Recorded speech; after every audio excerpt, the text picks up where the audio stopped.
Magandang gabi po. Si kaibigan po nating Adwinde, mga kaibigan po natin guys, wala po silang humpay no, na pagpapaabot at nagpaalala. Kasi ito po yung mga ipapaabot ni kaibigan para po ito sa mga tao. Alam po ba ninyo guys kung bakit po ito na i-offer po ng ating kaibigan? Nakita po ng ating kaibigan ay dumadami po yung mga may mga karamdaman. Grabe, iba complicated. May ipaabot si kaibigan dito guys. Pakinggan lang po ninyo. Malaking tulong po ito. Malaking gabay po sa inyo ito para po ay maging healthy po ang inyong katawan na hindi po agad-agad na tatamaan ng sakit. Tay? Ito po ba yung nakikita po ninyo?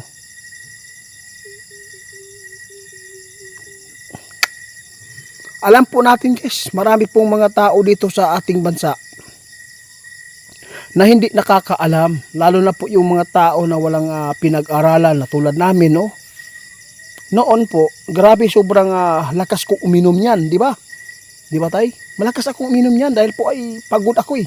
Kasi kapag nag-inom ka daw niyan, malakas ka daw. Oo, malakas.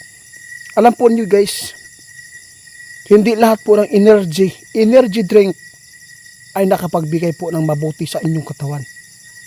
Lalo na pag nasobrahan kayo, umiinom niyan. Papunta talaga yung pira po niyo doon sa hospital. Dialysis po yung abutin.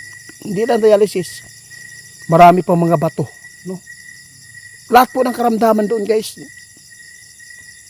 nakukuha natin. Ito po yung ipapaabot ni tatay. Malaking tulong po at malaking gabay po dito sa inyo kung hindi man kayo nakakaalam nito. Hindi lahat ng energy drink nakapagbigay po ng lakas. Nakapagbigay po yung sakit o kamatayan. Tay.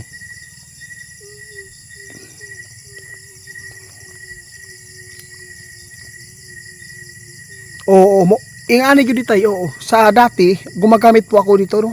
Umiinom, hindi gumagamit. Umiinom. Kasi po galing po tayo sa construction worker, no? Trabaho. Kasabi po ng mga kasamahan ko, bili tayo nito. Kasi po, nakapagbigay po ng gaan ng katawan at saka malakas po tayo para sa trabaho natin. Mali pala tayo doon guys. Naisahan tayo.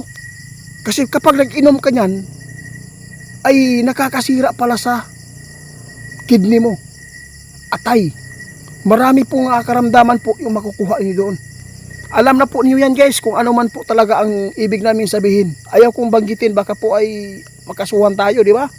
O gusto ko lang po na iparinig sa inyo yung ipinapaabot ng ating kaibigan. Kasi po nakikita ng ating kaibigan kung bakit po ay marami po ngayon ang nagsasapir sa karamdaman. No, kahit bata pa guys, grabe. 17 years old, dialysis na. Ito po yung nakikita ng ating kaibigan. Tandaan po ninyo ang ibibigay po ng ating kaibigan ng mga safety ng mga inumin. Tay,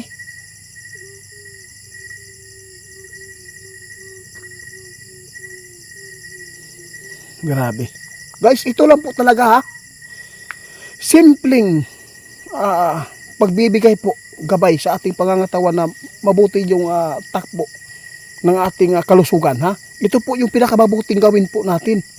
Kung gusto po natin na lumakas kahit po ay pagod sa trabaho, kumain ka ng tamang oras, gulay.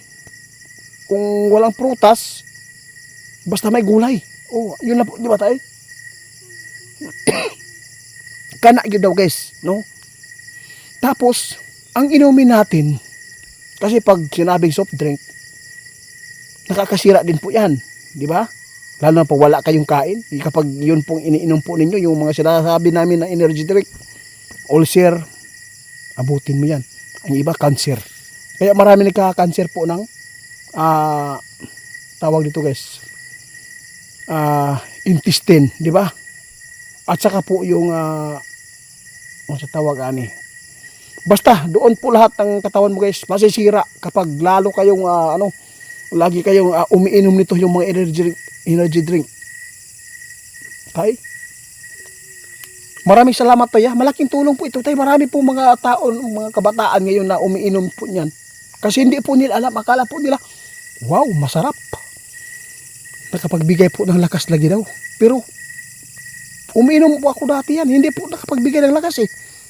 Alam mo ba kung ano pong epekto tay? Sobra parang yung ano ko, yung bituka ko parang parang gisamad-samaran ba o bleed. Oo, yun po talaga guys. Kaya dapat kung mayroon kayong mga anak nagtatrabaho ngayon na mga bata pa, wag po niyong painumin po ng mga energy drink, no? Okay lang po pag ininom ka ng soft drink, tapos ka na yung kain ba. Pero hindi lang sa isang linggo, dapat po talaga isang bisis o dalawa lang po talaga umiinom po kayo ng ganyan. Dahil po ay delikado po talaga yan sa katawan natin, no? Lalo na po yung nakapagbigay po daw ng pangangatawan na malakas daw. Grabe, nasa TV yan. Commercial po yan eh. No, ipinalabas po yung patalastas na yan. Grabe, hindi nila alam yung mga kabataan. Kung lagi po kayong umiinom yan, delikado kayo. Ito po yung sabi ng ating kaibigan kung bakit po mas lalong dumadami po ngayon ng mga tao na nagsasabi sa karamdaman. Kahit bata pa, meron naman cancer, grabe. Kung gusto po natin na humaba yung buhay natin guys, yun po talaga ang sinasabi ng ating kaibigan, normal na pagkain, gulay, isda, di ba? Okay lang po yung karne, basta hindi lang po totally na lagi po kayong kumakain yan. Oo. Kung gusto po nyo ng energy drink, tubig, di ba? Tubig. Dapat po makainom kayo ng isang araw, 8 glass or 12, di ba?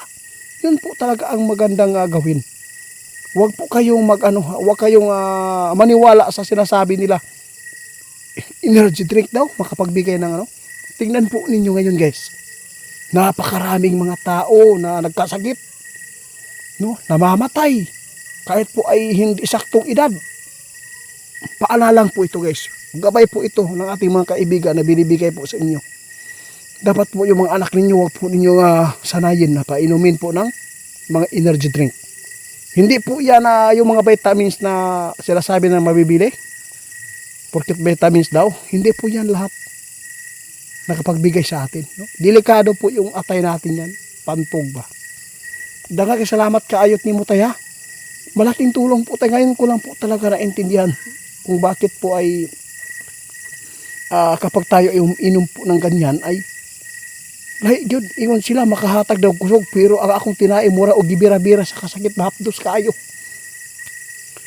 Salamat kayo. Meron naman po tayong natutunan. Alam ko marami pong maka-aware nito. No, hindi po ito paninira sa mga gumagawa sa mga energy drink, no. Alam ko kung ano po ang inyong nilagay po diyan, no. Alam ko kung ano po talaga ang inyong pakay. Ginatawag din nga pira-pira lang. Bahala na yung mga tao magkasakit mga buhay nila. Maraming salamat tayo. Salamat jud kaayo sa imong gabay tay. Tama gyud na imo gipaabot karon tungod kay daghan kaayo mga tao, mga inosente nga nagtrabaho sa kontraksyon. Bisag dili kontraksyon yung mga tao bisag nasa opisina mo inom ana. Grabe. Ang iba nagkaroon ng cancer sa lalamunan. Sobra dahil po yan. Salamat po. Salamat.